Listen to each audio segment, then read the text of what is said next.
नमस्कार, मी रवींद्र पोखरकर। एका खूप दूरवरच्या परंतु अतिशय आनंददायी आणि प्रेरणादायी अशा भटकंतीवरती मी आज तुम्हाला घेऊन जात आहे। हा एपिसोड शेवटपर्यंत पहा आणि एपिसोडच्या शेवटी मी व्यक्त केलेल्या भावनांविषयी, विचारांविषयी आपणा सर्वांना काय वाटतं ते आपल्या प्रतिक्रियांद्वारे मला आवर्जून कळवा। या लांब पल्ल्याच्या भटकंतीवर जाण्यासाठी आधी मी आमच्या ठाण्याहून साताऱ्याला आलो। तिथून माझे मित्र ॲडव्होकेट राजेंद्र गलांडे, ॲडव्होकेट रमेश सावंत आणि अजित फणसे यांच्यासोबत पुढच्या प्रवासाला निघालो।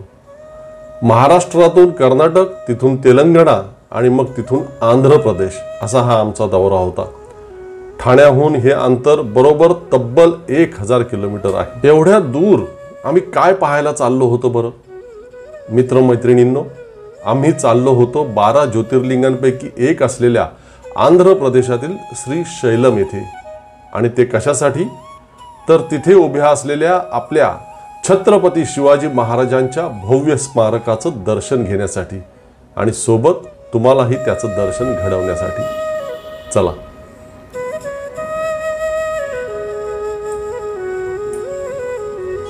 अखेर मजल दरमजल करीत इकडे पोचलेलो आहे श्री शैलमला। प्रथम मंदिरात जाऊन दर्शन घ्यायचं आणि मग श्री शिवाजी महाराज स्फूर्ती केंद्रामध्ये जायचं आहे। आपल्या बऱ्याचशा हिंदू धार्मिक मंदिरांमध्ये जसं असतं तसंच इथेही आहे। मंदिरामध्ये शूटिंगला, फोटो काढायला कशालाही परवानगी नाही आणि त्यामुळे मंदिर आतल्या बाजूने तुम्हाला दाखवता येणार नाही। शक्य झालं तर बाहेरून काही भाग दाखवण्याचा प्रयत्न करेल, परंतु इथे चौकात अशा प्रकारची भव्य शिल्प, मूर्त्या अशा उभ्या केलेल्या आहेत, अतिशय प्रेक्षणीय आहेत। हे पाहून आता आपण मंदिराकडे जाऊ।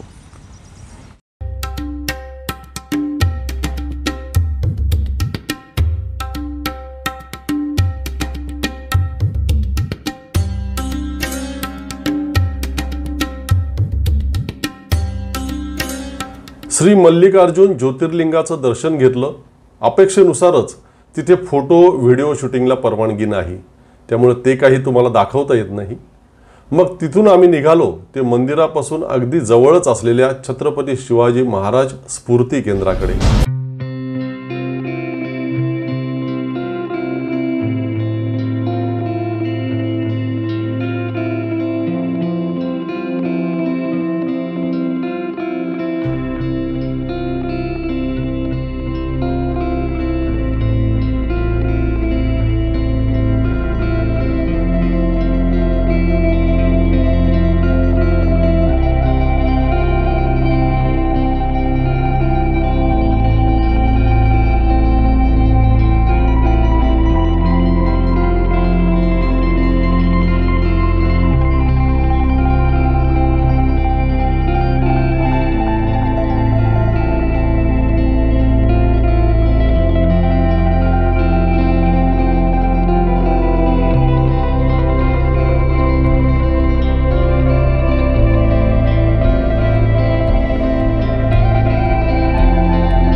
म्हणावं लागेल, ठाण्यावरून 1000 किलोमीटर दूर जवळपास आंध्र प्रदेशमध्ये मी आहे, श्री शैलम या ठिकाणी।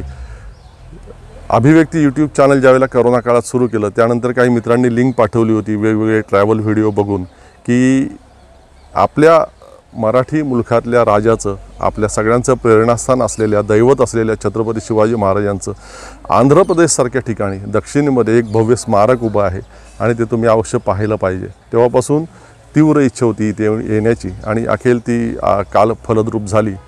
ठाण्यावरून सातारा, साताऱ्यावरून मित्रांसोबत इथे आलो। आपल्या सगळ्यांनाच माहिती आहे की श्री शैलम हे 12 ज्योतिर्लिंगांपैकी एक ज्योतिर्लिंग आहे। या ठिकाणी पवित्र असं स्थान आहे आणि 1677 साली दक्षिण दिग्विजयासाठी शिवाजी महाराज बाहेर पडलेले असताना तंजावरपर्यंतचा तो सगळा मुलूक काबीज करून त्याची सगळी राज्यकारभाराची घडी बसवून व्यवस्था सगळी मार्गी लावून महाराज इथे आले। शिवाची आराधना त्यांनी केली, इथे भामरादेवीची आराधना, ध्यानधारणा केली आणि या परिसराचे इतके प्रेमात पडले की त्यांचा जो राहण्याचा मुक्काम होता त्याचा कालावधी त्यामुळे वाढला भरपूर।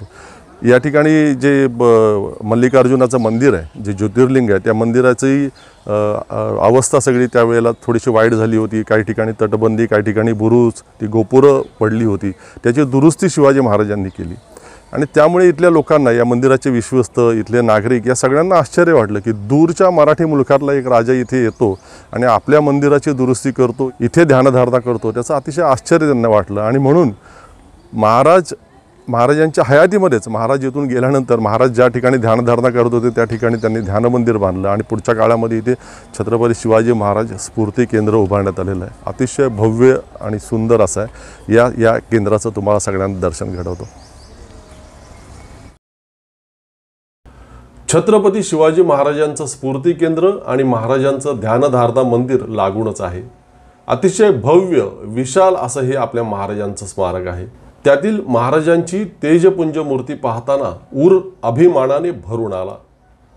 महाराष्ट्रापासून शेकडो किलोमीटर दूर, जिथे मराठी भाषेचा गंधही फारसा कुणाला नाही, अशा परमुलखात आंध्र प्रदेशात आपल्या राजांचं इतकं मोठं स्मारक, मनात दाटून आलेल्या भावना व्यक्त करायला तिथे मला योग्य शब्दही सापडत नव्हते. केवळ आंध्र, कर्नाटक किंवा तेलंगणातूनच नव्हे, तर ज्योतिर्लिंगाच्या दर्शनासाठी देशभरातून येणारे लोक या स्मारकात येऊन आपल्या राजाला आदराने आणि कौतुकाने निहाळताना पाहून, त्यांना मुजरा करताना पाहून मी सद्गदित झालो होतो. अतिशय सुंदर रचना या स्फूर्ती केंद्राची आहे. महाराजांच्या जन्मापासून ते त्यांच्या संपूर्ण आयुष्यातील महत्त्वाच्या घटना इथे जिवंत करण्यात आल्यात. त्या पाहताना महाराजांचा सारा जीवन प्रवास आपल्या डोळ्यांसमोर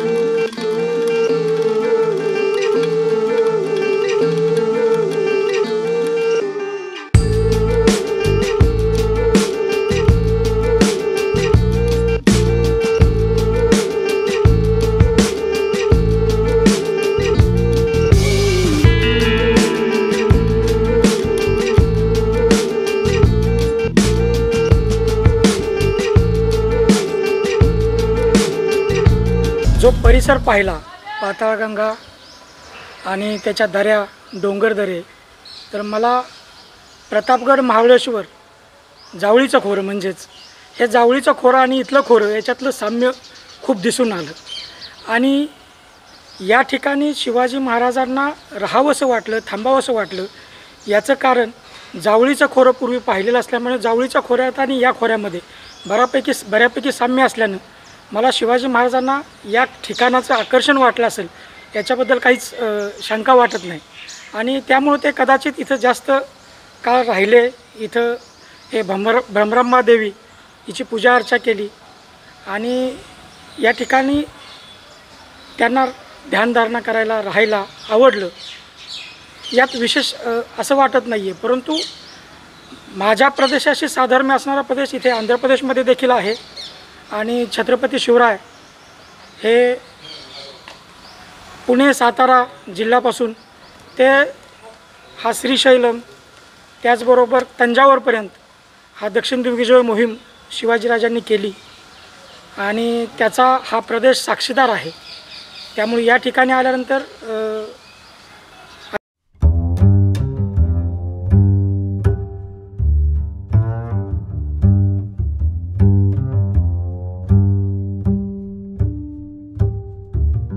आल्यानंतर बघितलं की मला असं वाटत होतं छत्रपती शिवाजी महाराजांचं मंदिर एक छोटंसं असेल, पण एवढं भव्य दिव्य मंदिर साऊथमध्ये असताना खूप आनंद वाटतोय.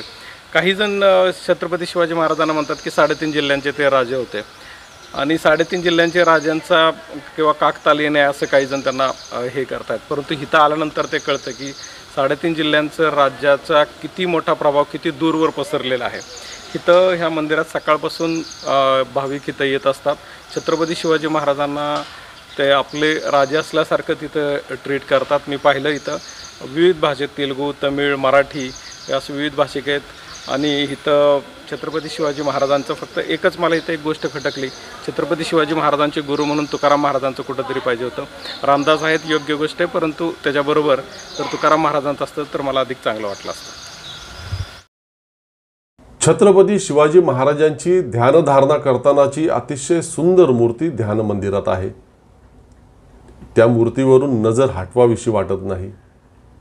याच ध्यान मंदिरात स्वराज्यातील राजगड, रायगड, शिवनेरी, प्रतापगड आणि महत्त्वाच्या किल्ल्यांच्या प्रतिकृती आणि त्यांची सविस्तर माहितीही आपल्याला पाहायला मिळते. स्वच्छता, टापटीप या दोन्ही प्रेरणादायी वास्तूंचं महत्त्व अतिशय काटेकोरपणे तिथे पाळलं जात असल्याचं पाहायला मिळालं. येणाऱ्या शिवप्रेमींसाठी राहण्याची सोयही याच परिसरामध्ये आहे.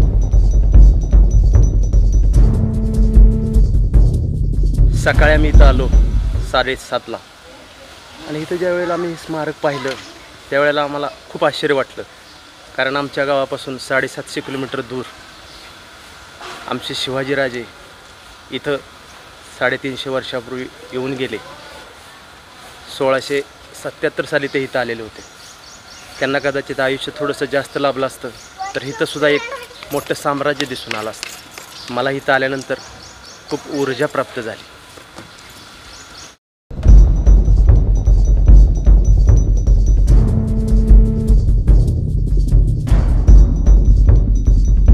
छत्रपती शिवाजी महाराज म्हणजे आपल्या सगळ्यांचं दैवतच आहे आणि त्याच्यामुळेच त्यांचं स्मारक बघण्यासाठी इथे येणं ही माझ्या दृष्टीने एक तीर्थयात्राच आहे. हे स्मारक बघून आता परतीच्या प्रवासाला लागताना फक्त काही गोष्टी मनात आल्या की आंध्र प्रदेशसारख्या महाराष्ट्रापासून शेकडो किलोमीटर दूर ठिकाणी हे जिथे मराठी बोललंही जात नाही, मराठी जिथे फारसं लोकांना फारसं कसलं कळतही नाही, आम्ही कालपासून अनुभव घेतो, अशा ठिकाणी छत्रपती शिवाजी महाराजांचं एक केंद्र आहे.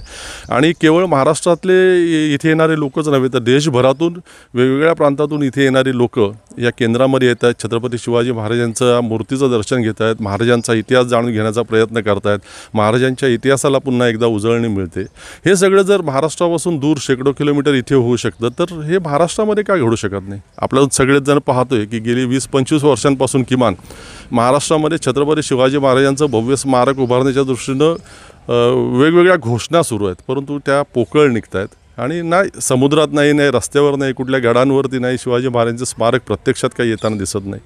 आंध्र प्रदेशसारख्या ठिकाणी जर हे घडू शकतं तर महाराष्ट्रात का घडू शकत नाही?